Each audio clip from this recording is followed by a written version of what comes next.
Hello and welcome to the B2 Football Podcast. I'm your host this week, Anthony Kendrick, and joining me we've got Nick Davey. Good evening. We've got Shane Lees. Hello. And we've got Richard Hero Hudson. Yo, yo, yo.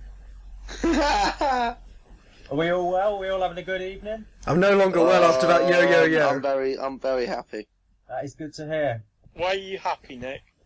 Well, I've been off work all week because I've had quite a bit on. Then I'm going to go on a 2-day bender. Drinking bender. Does he know? It's a 2-day drinking bender. You know what I meant. You don't have to make game comments at me. It's nothing but highbrow humour on this show. Let's talk about some football, and we'll start with the light story of the week. Ched Evans has failed in his appeal against his conviction, but there is going to be a new trial as new evidence has come to light, which the court have decided they cannot ignore. He still maintains he's innocent, but with the new trial, who knows what we'll find out. Well, he hasn't failed in his appeal. He succeeded in his appeal. They can't rule him innocent. They've quashed his previous conviction, which he had already served, and now they're doing it again. So basically, it's a do-over, retrial, and I don't know, because he's already served half of his sentence. I think if he fails in his second trial, it will be a slightly extended sentence afterwards. So I'm not sure on the exact particulars, or the situation with remand or bailment. But yeah, it's essentially just wait and see how it goes. I think at the moment that, I know Nick will suddenly come in and say something in a second, but I think we can't sort of say either way about anything at the moment with it going to a retrial. Yeah. The only thing I'll say is, I'll say if he's guilty, I hope obviously he gets proven guilty. But I will say this, I kind of hope he is innocent because football's name has been dragged through the absolute shitter in the last 2 years with FIFA, Adam Johnson, Ched Evans before that. We need a win for once. So I hope he does turn out to be innocent. If he is innocent, everyone who start criticising him on TV will have to make a public apology. You'd hope so, but you never know. Would anyone like to comment on the specifics of the case? Because I know... I think we should go into absolute extreme amount of detail and get us into trouble. I've read a lot about it, but I'd rather not comment personally. I don't know if anyone else has anything. All it is new evidence has come up, which meant the previous trial would have been changed by that evidence, therefore they've got to do it again. So, you have to just wait and see. It's innocent until proven guilty, and right now they've said it's back to the status quo, back to naught. So we've got to wait and see on that. My personal belief is that I felt he was innocent from the first case, but you've still got to think there is potentially still a victim in this. Yeah. So it's a sensitive issue, and I don't want to sort of cast aspersions upon anyone. Okay, we'll move on to Leicester. They drew 2-2 with West Ham, but the referee was under a lot of... Jamie Vardy's having a shower. Vardy's having a shower. Let's talk about Jamie Vardy then. Do we all think it was the right decision to send him off? Did he dive? No. Yes and no. Yes. The second decision was correct, the first one was wrong. But unfortunately, because the first one was made, the second decision had to be made as well. So overall it was the right decision, but it shouldn't have happened the way it did because the first decision, his first booking, was never a booking in a million years. You see, I disagree with you there because for the booking, it wasn't particularly that foul. I think it was the third or fourth foul that he'd done and the ref was telling him. I think it was more of an accumulation booking. Yeah, I agree. I think the referee needs to use a bit of common sense as well. When Jamie Vardy was absolutely sprinting on that second one, what's he supposed to do when that guy runs in and clatters him from behind? Obviously, I know Vardy does. What's he supposed to do? He can't physically stay on his feet, so he's going to have to go to ground. Yes, maybe it's not a penalty, but it's certainly not a booking for diving. I think it was a dive. I loved the Jamie Vardy story, but that's a dive. He's not the cleanest player there is. But yeah. It's just going to... the movie.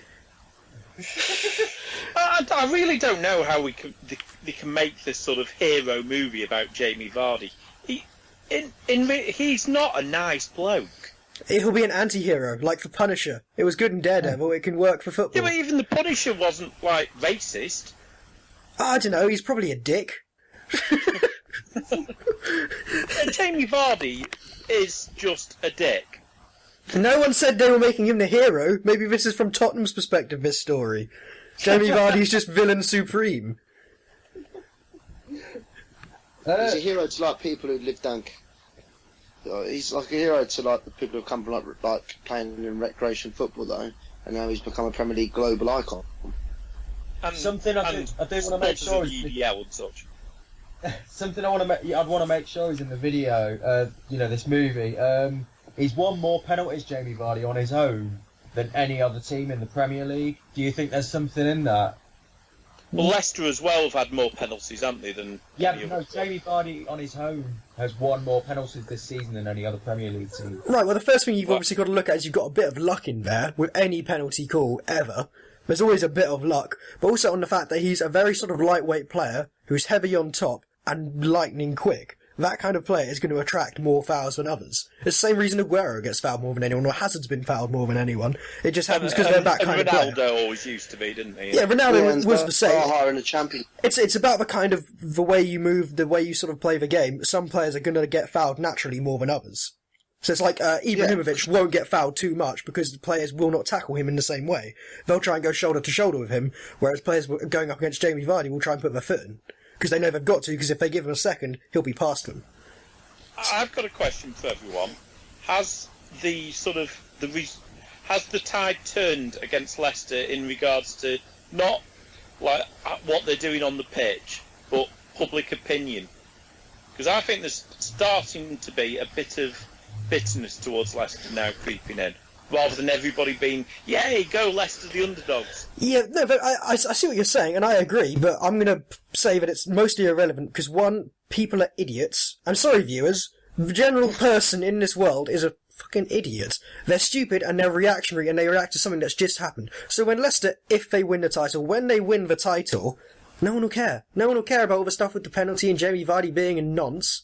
No one will give a crap. Everyone will be, oh, it's so amazing for Leicester. People are just reactionary. They change their opinion from one week to the next. And I don't think you can pay that kind of crap much attention, because it is just based on people's general idiocy and the fact they can't think for more than 5 minutes about something that happened 5 minutes ago.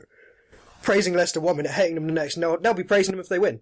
But Leicester themselves were denied an absolute stonewall penalty when Hoof got body checked to the floor, but the referee decided it wasn't a penalty when he gave one exactly the same a minute ago before. Yeah, the referee's performance, it wasn't necessarily that he had the worst performance in the world, it was that it was brutally inconsistent.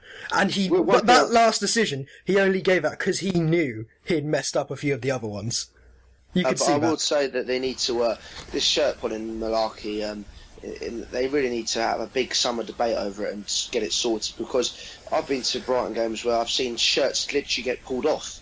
For both sets, and both sets of players getting shirts pulled off, and the referee doesn't give them. But then there's been a slight pull, and I think it was at Burnley away, and he gave a penalty.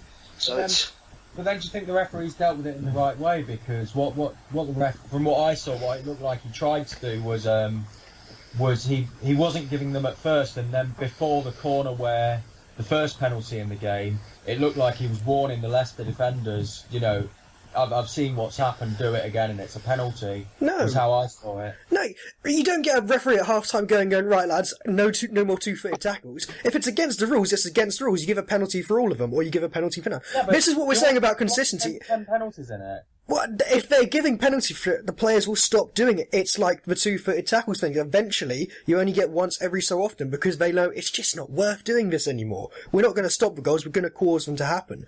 The thing with pulling in the box is they need to say, we're going to let it happen or we're not going to let it happen, and we're going to stick to that. First whistle to the last whistle for every single game, that consistency. Because that's the thing that's missing. It's not that they're necessarily making bad decisions. The West Ham penalty was... No, of course we're criticising the referees because the rules are actually set. You're not allowed to do this. The referees aren't applying it properly, and they're not applying it consistently. Like I said, I think they need to... Sorry, if Jon Moss suddenly starts doing that at this game, then you'd be criticising him for giving, 5, 6, 7 however many penalties. I think he did a really good job, and I don't think he could have done anything else. I think it's the rules which need to change. I think all the referees need to be told. You give a penalty irrespective of any grappling, whatever. But I think the referee, I don't think you can blame him. It's the rules. But that is what the rules are. You give penalties for grappling in the box, you give penalties for shirt pulling in the box. Right, yeah, obviously they're not going to turn around on the 34th game of the season and go, right, we're going to now start applying it. They have to do that at the start of the season and do it to the end of the season. But the problem isn't the rules are well set. The rules are well organised. That's the one consistency for all the crap with FIFA and all that lot. The one thing that we've had consistent for about 100 years now is we know the rules of football. They've adjusted a little bit, but not massively. And it's not the rules that are wrong, it's the referees and the bodies that are organising the referees that are not being consistent about the way these rules are applied. It's not necessarily bad decisions, I agree. On the balance of it, that game turned out alright, in terms of the way the decisions went. But the problem was he wasn't consistently applying the same decision over and over again. That's what you want to see. It would be, all I'll say is apply it to two-footed tackles. If the referee starts giving red cards for some two-footed tackles but not others, people are going to be up in arms, because it's so much more obvious than something like grappling. But people, when it's grappling, people are a bit more lenient for some reason. Okay. Just one final point I want to make. Roy Hodgson's got involved in the debate, and he believes that Jamie Vardy shouldn't have been sent off, which I suppose you can say is protecting his player. But is this something, with this statistic I brought out, that he's won the most penalties, is this something that could be a concern at the Euros? Like, could European referees become aware of this? Probably, because they'll probably love to screw us over. I imagine it's just as much as, like, referees are aware that any player that's in La Liga is a dirty diver. Yeah, when it comes to England performing in European competitions against other nations, tends to be with the ones who aren't doing the dirty stuff. I mean, they're going to be watching the Spanish players and all that lot a bit more closely. We'll get screwed over like we always do. Yeah, inevitably by ourselves. Vardy will probably get hit on the face and he'll get sent off for it. Alright, let's move on from this. Ronny Deila's no longer he's not going to be the Celtic manager next season. He said that some of the players at Celtic will be glad to see the back of him. What do you guys think of his... Love that honesty. What do you guys Such brilliant honesty. Well, Celtic this year were just going to win the title, weren't they? Whatever they did. You could have put a dummy in the dugout and he'd got them the title. Well, it might get a bit more interesting again next year now that Rangers are going back up, but it's Scottish football is in such a mire. For years, Celtic Rangers wanted to join the English League, but you put Celtic Rangers in the English League now, and they struggle to get out of the Championship. I think they'll struggle. I think they'll be League One. Look at the name Celtic players that are really that great. I can't. You had ones like Wanyama over the last few years, but we took Kyle off them, and he's pretty. The one good thing for both of them is that they've got a huge fan base. So if they did eventually join the English League and they got an investor behind them, then they could be possibly a threat. But they're currently such far behind the English League now. It's untrue. Sorry. Go on, Shane. I was going to say about Ronny Deila is that I think what's happened with Celtic is it's not necessarily that it's been that poor. Yes, they've been bad in Europe recently. They haven't done as well as they should have done in the league and in the cups. But I think more than anything, they've seen Rangers are coming back up and they've looked at it and gone, have we become a bit complacent? I think this is panic. I think this is panic stations. They've gone, we've got an opportunity because the fans aren't really on his side to cut him loose and try and get someone else. Let's do that, because if we mess up, there's actually someone who could challenge us now. We could finally lose the league. Do you think Rangers will be challenging next season? Do you think they've got a serious chance of winning the league? Coming straight up? Not for a year or two. Not for a year or two, probably not. No, they need I know there's not much more money in the Scottish Premiership, but it is enough that it will be able to make a difference with them signing players. Plus with the fact that they'll have the reputation of being in Scotland's top division rather than being in Scotland's Championship. So I think maybe give it a year or two and they can start having a serious challenge. Other than that, they've got to depend on Celtic imploding under the newfound pressure. They did win it, though. They did win the Scottish Cup, though, Rangers, to be fair to them. And I thought that was a cracking game on. I mean, I'm not really into Scottish football at all, but I thought Old Firm Derby hasn't been played for ages. I watched it on Sunday, and it was a really good game. Yeah, I think they could finish second. I really enjoyed it. Who do we think will be the next Celtic manager, then?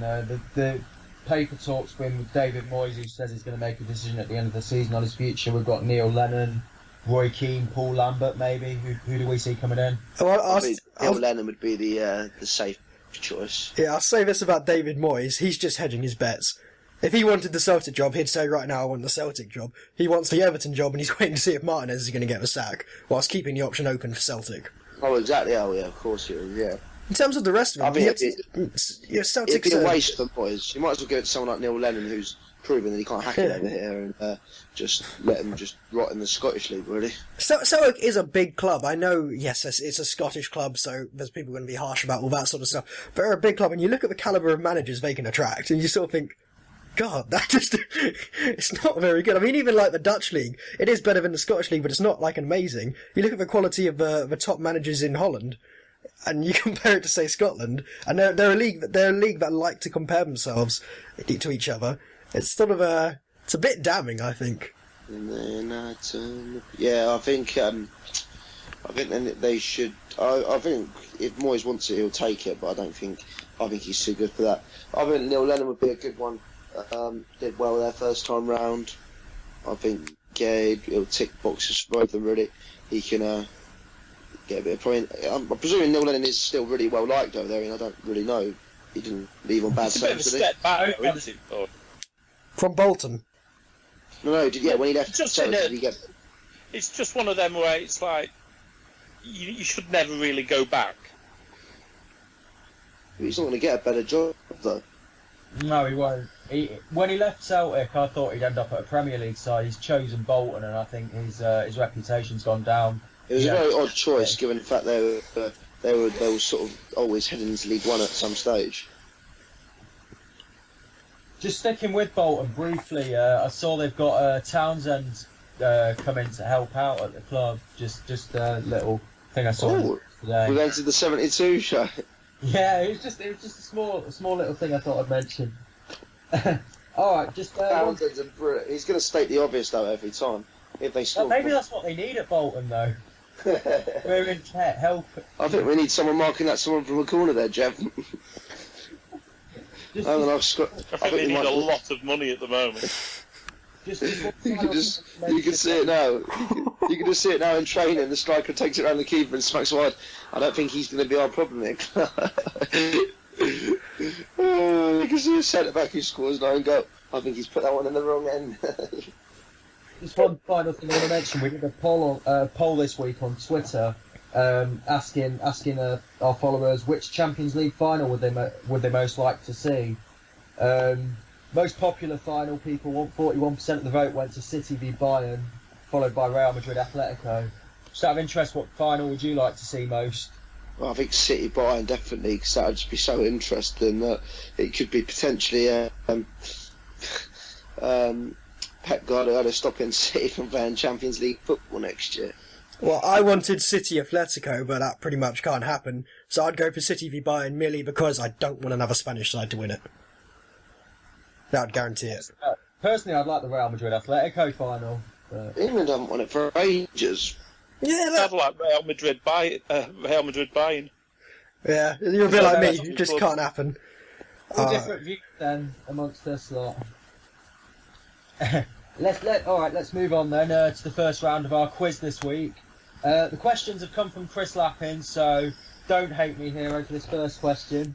Well done. Football League. Oh. Can I not do this, man? Well,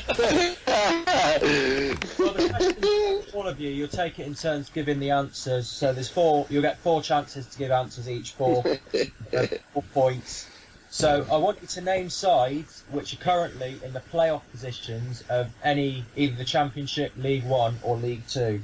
So you get 4 answers each. We'll start with Richard because you probably know the least about this subject, and I'll make it fun. I know one straight away. Nick's team, Brighton. Hooray! Yeah, they're currently 3rd in the Championship. Because they went down one, didn't they? When Burnley. They did. Okay, over to you, Shane. I'll go for one of the teams I love still on Football Manager, Sheffield Wednesday. Make them great again. I'm the Donald Trump of Sheffield Wednesday.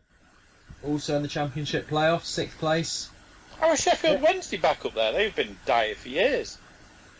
Yeah, maybe you should listen to the 72 show more, Rich. Hey! Nick. You can hear more of my voice on there as well, Hero. Well, that's selling it. I'll go for Hull City. Yeah, correct. They're in 4th place in the Championship.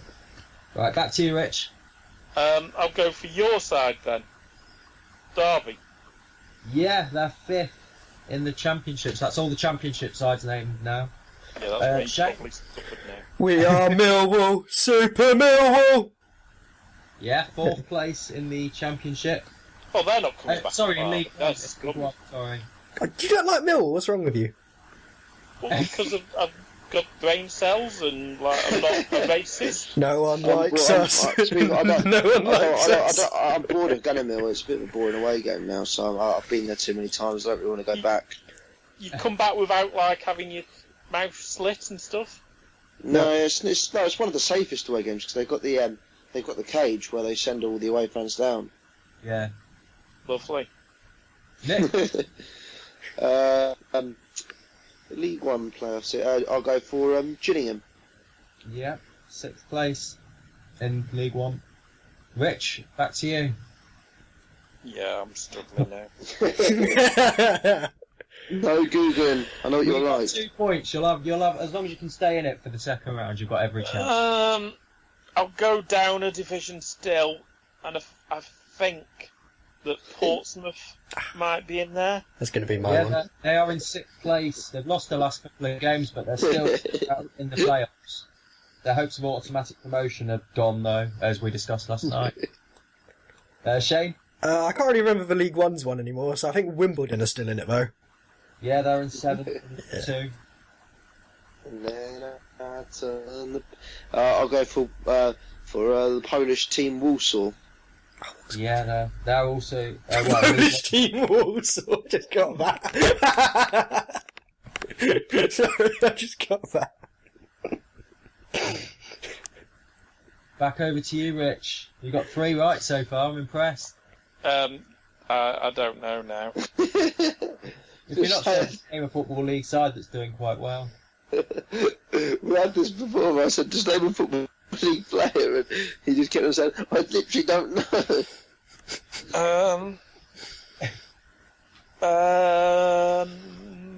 Rochdale?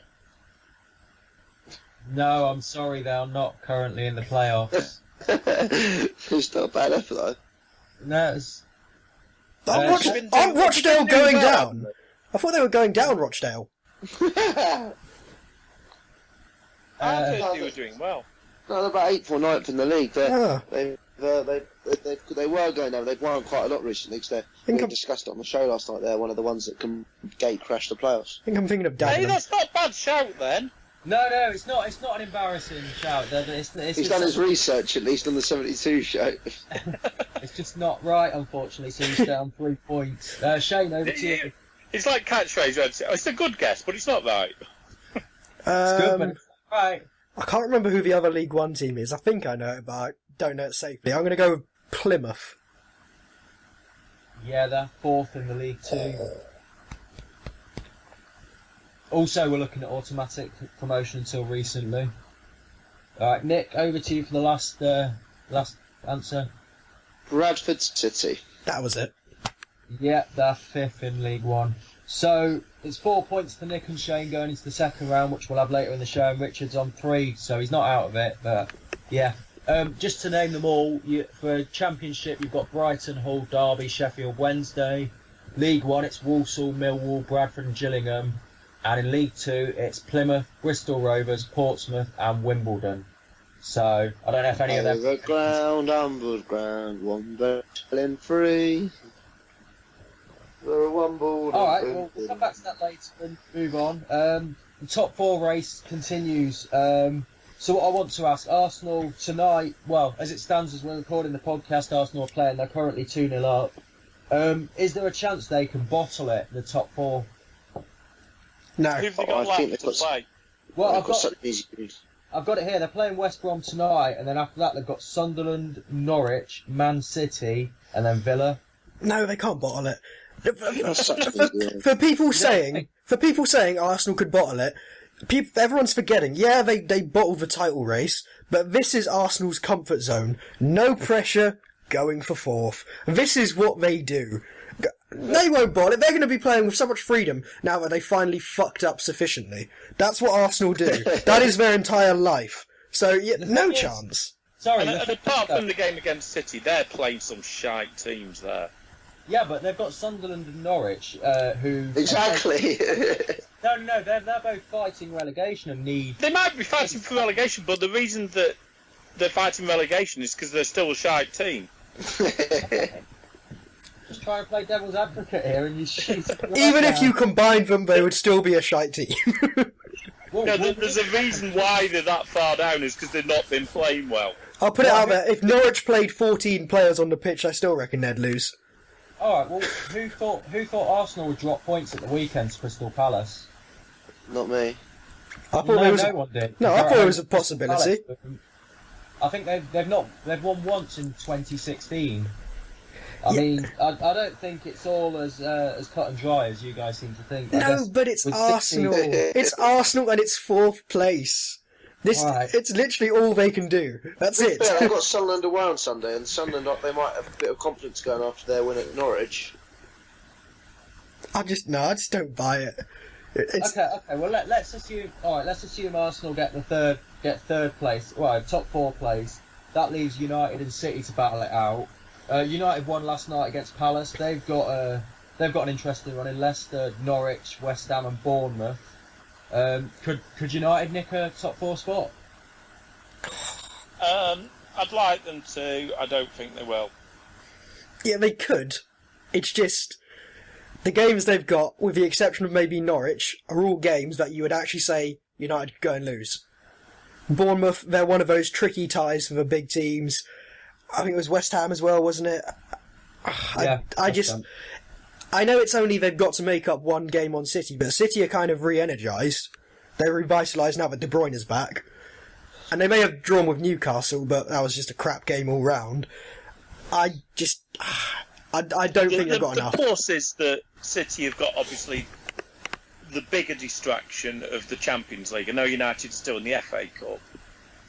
Well, here's the thing with City's run-in. They play Arsenal immediately after their second leg against Real Madrid, so that is a game where they may be, if they say draw or the first leg's close and it's all to play for, that could be a game, that's a losable game for City. And they've also got to play Stoke, Southampton and Swansea, so I think there's a top four race, there's still legs in it. I don't know. But what can always happen is that United do finish fourth. And still don't get into the Champions League next year. Yeah, also I will say this, but a lot of people, I've seen people saying it, Southampton's a tough game for City. No, they batter us every single time they play us. We are literally their easy 3 points. They shit on us every single time. So there's no chance we're taking points off them. Maybe Stoke, sure, but not us. Not going to happen. We're not doing anyone any favours. Okay, so to summarise, we think Arsenal and City will stay in the top four. United won't get a top four spot, or yeah, I know it's an anti-climax a bit to the end of the season, but at least the title race has picked up again, and the race for one of those sides to get out of the bottom four has picked up. I can't see Man United pulling it away, simply because I think it's still all to play for between City and United, and with that sort of edge of contest that they've got between those two clubs, and it is 2 points. I just don't see it. I will say this though, if United do manage to nick it, I do reckon they would be one of the worst sides to ever get top four football in terms of the way they've been this season. Okay, what will happen is that United will get into some sort of advantage with one game to go, and then Van Gaal will stick Rashford as centre-back or something. Smalling up top. No faith in the manager. Not at all. Just something you mentioned, Shane. I wasn't going to bring it up, but I guess I should now. Do we think there's actually a title race on, or do we think? Do we think? Or nah, it's too much. It's too much for them to come back. Yeah, you would say it's too much for them to come back, and I do agree. I do think Leicester are going to go on and do it, but they've got hard games. Leicester, Tottenham have got not easy games, but easier, and they've lost Vardy. And between Okazaki and Aloha, or Ajoa, however you pronounce that, There's not too many, and Riyad Mahrez is out of form a bit lately. There's not too many goals in that Leicester side. If they can keep doing what they've been doing and nick it 1-0, or keep the clean sheets, then yeah, I think they can. But it's more open than it was before. It's a little bit more interesting. If it was still sort of 8-9 points, I'd have said yeah, they're not going to lose 3 of their last games, Leicester. But it's a bit more open now. The fact of it is that I know it's 4 games left. But Spurs have got a much better goal difference. So it really is just that Leicester need to lose 1 and draw 1, and it could be Spurs. Mm. Mm-hmm. All right, you look at what they've got left, and they could quite easily lose and draw 1. But then it does rely on Spurs having to win all 4. Mm. The form Spurs are in, I'd back them to win all 4. I just don't think it'll be enough to stop Leicester, personally. Yeah, that's my position as well. Spurs are very much now the best team in the league. It may have come too late for them, but they're the best team in the league now. Okay. I just want to look at the other league, the worst teams in the league, the relegation battle. It was a big point for Newcastle last night against City, and they could have won the game, Newcastle. It was a good chance late on for Wijnaldum. I don't think it was a good point. It was a game that ended up badly for both sides. Newcastle at this stage in the season need wins. Yes, if they stay up by 1 point, obviously it's a big deal. But that point doesn't do many favours. They're in the exact same position they were in before, in terms of they still need to get a win and they need the sides above them to lose. It's still the exact same situation before. So I think, for me, if I was a Newcastle fan, I'd be looking at that and going 3 points dropped rather than a point gained. Or 2 points. Yeah, you know what I mean. we should have got the win, got the draw, and that's a bad thing. Well, how much of a difference do you think Benitez will make to Newcastle? Well, has made to Newcastle, I guess we can say now. It's too difficult to say because you talk about managerial bounces. A new manager comes in and they lift the team. But you've also got to remember that when you're talking about sides in the relegation zone coming into their last run of games, anything can go. You can get a side that decides, right, now we're going to start playing, or you can get a side that just bottles it completely and says, can't be bothered for this, we're not up for this fight. So you don't know. Yeah, you don't know what would have happened otherwise. They could have got the fight back in them. So I think it's you'd need to see what would happen if Benitez stays on for another year to be able to say that. Oh no, if they go down, he's off. Oh yeah, that's the problem. He's not managing a championship football club next season. No way, Jose. That would be a serious drop. Real Madrid to championship in 1 year. It won't happen. Well, of the last 4 games Newcastle they've got Villa and Crystal Palace, which are obviously both winnable games, and that makes you think that maybe they could stay up.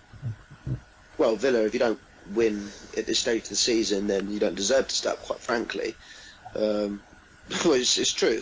If you've got something to play for, you're playing a side that's already been relegated. It's inexcusable if you don't win it. So I think they've got to claim 3 points there. Palace, Palace for me have done a bit of a Newcastle this season. Well, they've sort of against Arsenal. They went on holiday at Christmas, didn't they? Yeah, Newcastle 2 or 3 years ago. Yeah, well, it's like do well first half of the season, second half just give up. To have a good few last games so that Pardew still gets the credit. With Palace should be safe. They should be all right. Although they have won in 18. They started this year 2016 5th in the league, and they've absolutely sank like a stone. Yeah, they've been for me the biggest disappointment of this season.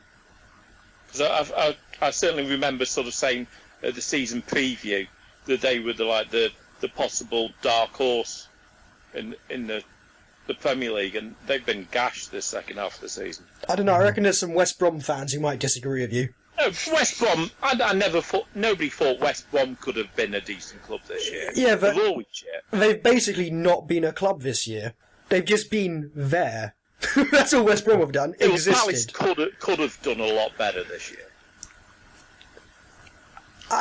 Who cares about Palace? Well, the other game at the weekend, the big game, which we sort of mentioned in passing, Sunderland, they got 3 points at the weekend after beating Norwich 3-0. But what I want to ask is could Norwich just get no more points between now and the end of the season? Because they've got Arsenal, United, Watford, Everton.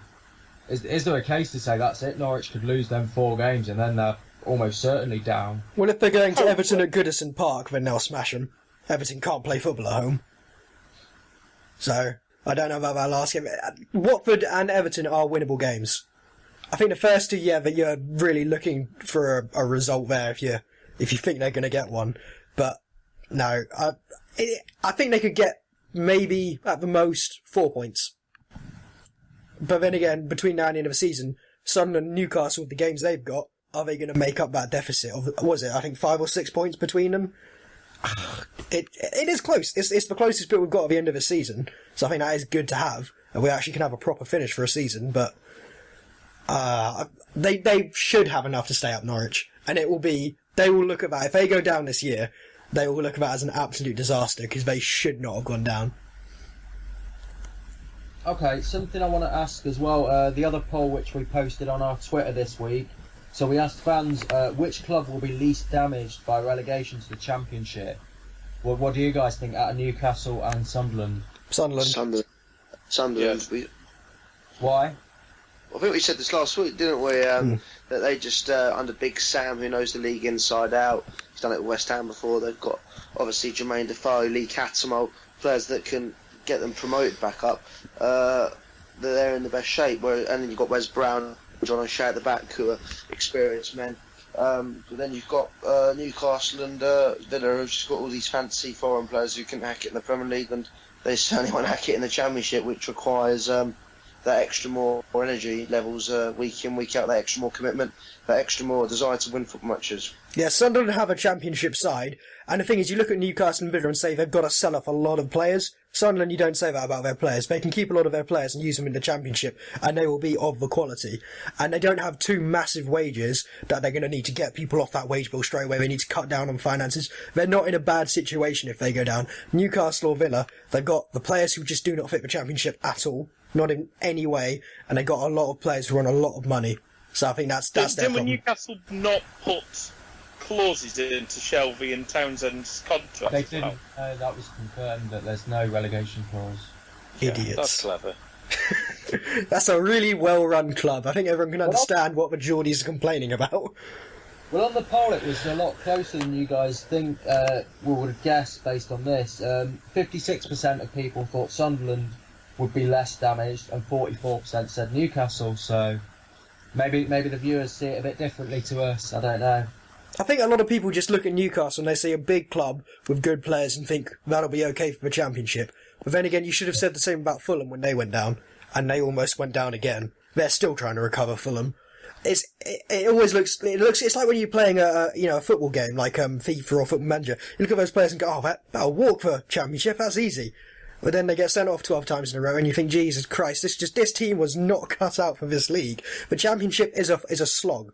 It's a fist fight. That's how you get out of it. And Newcastle do not have players for that. They have players they've got to get off that wage bill, off that team.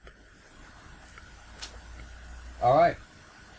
Let's move on to the second round of our quiz. As it stands, Nick and Shane both got 4 points in the first round. Richard one behind on 3, so it's all to play for. So again, as before, Chris has set the question, and the question for this round is to name sides that have played in FA Cup finals this century. We'll start with Nick, as Nick was last in the first round to play, and then we'll go over to Shane and then Richard. So, questions to name any side that has played in an FA Cup final this century, so since 2000. Nick to play first. FA Cup final, you say? I'll go for the famous bottlers, Arsenal. Yep, they've played in 6 FA Cup finals. So this is just finalists, not winners? Yeah, they don't have to have won it. They've just got to the final. Alright, Wigan. Yes, 2013 FA Cup final. I'll go for Man United. Yep, not been there since 2007, but they've been there 3 times this century. There's a point each so far. Over to you, Nick. I'll go for Aston Villa. Yep, they've got there twice in 2000 and in 2015, last season. City. Yeah, 2011 and 2013. Chapsky. Yeah, they've been there 6 times. 2000, 2002, 2007, 2009, 2010 and 2012. I'll go for... Is it my go? Yeah. It's you. Hull City. Yeah, 2014 finalists. Unfortunately, I've got to go for this one. Portsmouth. Yeah, 2008, 2010. Liverpool. Yeah, they've been there 2001, 2006, 2012. Is it my go? Yeah. Stoke City. Yeah, 2011 finalists. Cardiff. Yeah, good shout. We were there in 2008. A really great final, West Ham. Yeah, 2006. Lost to Liverpool.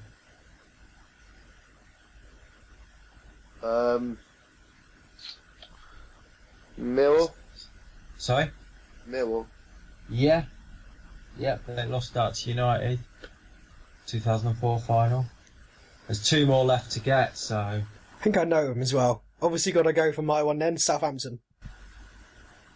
Yeah, they were there in 2003. Yeah. Bloody lost. So, Richard, can you get this final one? I'm thinking the only one I can think that is left is the one that United are playing this weekend, Everton. Has that been said? It hasn't been said, and they were there in 2009, so that's a full house. So, after both rounds, Nick and Shane have both ended up on 9 points, with Richard on 8. So, we have joint winners this week with Nick and Shane. So, congratulations to both. I don't do sharing. And people say we don't know what we're talking about. That was impressive, actually. I don't think I'd have done that as well as you guys have done. I don't want to share this award. I want a death question. A death question. When will you die? Sorry? He wants a death question. When will you die? Guess that one correctly, Nick. I drink probably a lot younger than I should. Just doing a hasty Google search for a question if you want one. There must be a death question. Well, I just Googled death question. I don't recommend you Google. I'll get one for you both. To be fair to Google, it tries to stop cheats. Which of the 2 Manchester clubs was the first to win the FA Cup? Man City. Nick gets it first. All right. So next winner. Yeah. Sure, all right. Hooray! Okay, congratulations, Nick. All right, let's stick with the FA Cup then. It's FA Cup weekend this weekend. So I just want to know your thoughts on the games. So we'll start with the United Everton game, which is on at 5:15 on Saturday evening. What do you guys make of it? I think it's a weird game in that the FA Cup is something that like most fans of any team should want to win. But there seems to be a growing number of fans for both clubs that would quite happily lose this game if it results in their manager getting sacked. No, I don't think he's wrong at all about that. Everton fans don't want Martinez anymore, and a lot of Man United fans, probably the majority at this point, don't want Van Gaal anymore. And they both know that, assuming neither of them get, top 4 or anything like that, that the only thing that will keep those managers in the job, if it does keep them in the job, is winning the FA Cup. And so, I think both of them they'll be content if they lose, but at the same time kind of happy if they win. It's a no-lose situation, apart from for the managers. Everton have got a problem at centre-back. Jagielka and Funes Mori are definitely out, and possibly John Stones. At the end of the game last night, they had Besic and McCarthy both playing at centre-back, so that could be a big problem for them. In fairness, they had a problem anyway if they had Jagielka and Moray in defence, because they're both crap. Okay, I quite rate Funes Mori actually. Last night he obviously got sent off, but I think he's a decent defender. No, I'm not a fan. I'd say he's a bit like David Luiz. He sometimes looks very good, but then you actually start to see him in a defensive setting and he suddenly doesn't look very good anymore. See, I think he's quite a rough. Like Gabriel as well. I like at Arsenal. He's that sort of defender. I quite like that South American sort of aggressive style. That's sort of South American, not really knowing how to be a defender sort of style. Being a defensive midfielder at the back. Okay. Well, how many really good South American defenders are there? And I mean South American defenders who could go out there and play in any team in the world. Thiago Silva is crap. I don't get why people think Thiago Silva is that great. He isn't. Anytime he goes up against a decent team, he gets shit on. Every time. Really? Every time. Did you... Oh my god. When was the last time anyone put... Tell me now, what was the last game Thiago Silva, against a good side, played a good match in? Well, the World Cup last year until he was What, banned. you mean in one of the worst Brazil teams ever? No. Until Thiago Silva was banned, the Brazil defence was rock solid. Was it? Yeah, until that. I don't think it was. I think that's some selective memory of it. Germany. Yeah, Were maybe they 5-1 by 5-1. Chile? Huh? Didn't they get... I know they beat Chile, but weren't they sort of getting properly battered by him in the game and they shouldn't have gone through? Wasn't it? It was Colombia as well that kind of shattered them a little bit. I don't get... Jerome Boateng, yeah, great defender, no question about that. Bloody hate it because he's a German one, and I don't like the fact they've probably got the best defender in the world, but he is that good. Thiago Silva, I'm sorry, you put him in, like, I don't know, City's team or something like that, and he would be like Mangala, just ripped to shreds every time he's on that pitch. You could put that defender up against a good player. Oh, God, he's so overrated. Joey Barton agrees with you on that. He's said on Twitter a few times. Great company. Great company. Okay, let's come back to the United-Everton game. What do we think? What do we think the score will be? I think United will win because I think Everton at the moment are in just such disarray. I think Everton will win. No, I'm going 3-0 to United. See, I think that a lot of those players, a bit like how Ronny Deila has come out and said, a lot of these players don't want me here anymore. I reckon some of the Man United fans will be thinking the same about Van Gaal. But also, let's not forget, Everton are a crap side at home, but you put them away from home, and suddenly they can play football again. And it's at Wembley, so there's going to be a bit of pressure off. So, I think Everton can do it. I think they'll have a lot more impetus to do it than United will do it. Everton players are in the same boat as United, though, that they just want rid of the manager then. I think they're going to have a lot more motivation to do it than I think United will approach that game quite casually, whereas Everton will not. And they'll have the added bonus of they're not playing in the ground, but they are the shittest at. Nick, you got any opinion? No. Okay. Brilliant. Welcome to a podcast where we're supposed to talk about our opinions. I think to be fair to Everton and United, I think either way, if they win the competition, I think their manager's gonna be leaving at the end of the season. I can't see. I think Martinez. I don't think he'll be staying there at the end of the season regardless. I think it'll be I think he wins the FA Cup. It'll be a perfect send off. Van Gaal, if he gets fourth, wins the FA Cup, maybe he's got a fight in case that. Oh, hang on a minute. Why are we getting rid of Van Gaal if he's done that? But no, I think either of them are going to be on the way in this season. But I've got a terrible feeling that Palace are going to win the whole thing. All right, well, let's look at the other game then. Palace v Watford. Who do we fancy to get through to the final? Sadly, Palace. Why sadly? What's wrong with Palace? Because he's a Brighton fan, they always hate Palace. Oh, of course, sorry. Scum. That was dumb of me. They're pure scum. I actually agree. I say Palace will do it. Watford have been just diabolical. And like we talk about Palace having like absolutely thrown away a good start to the season. Watford have done the exact same thing. They've gone under the radar completely. But I think Palace have a tendency, and more specifically Pardew teams have a tendency to be amazing for the first part of the year, crap for a big bit, and at the end they just sort of make it all look good again. And I can see it's a perfect opportunity for Pardew and Palace to go and do that. Well, the thing is for both teams, they've got a big problem with strikers, because for Watford, Troy Deeney and Igalo have both been out of form for a while. And then for Palace, they've not had any striker in form all season, have they? They played Adebayor against United last night, who did nothing, and all season they've not had a striker to do anything for them. A semi-final of an FA Cup is where Adebayor sort of flourishes, though, isn't it? It's like the one time TV cameras are on him and he's got a bit of a spotlight. He'll have a good game and it's like, hey, look at me again. 80 grand contract in the bag. I've just justified a new one for next year. So you guys think Palace will make the final? I reckon Palace Everton. Palace win it. Rich, Nick. I'm going to go completely the opposite way around. I'm going to go Watford United and United win it. Shocking that.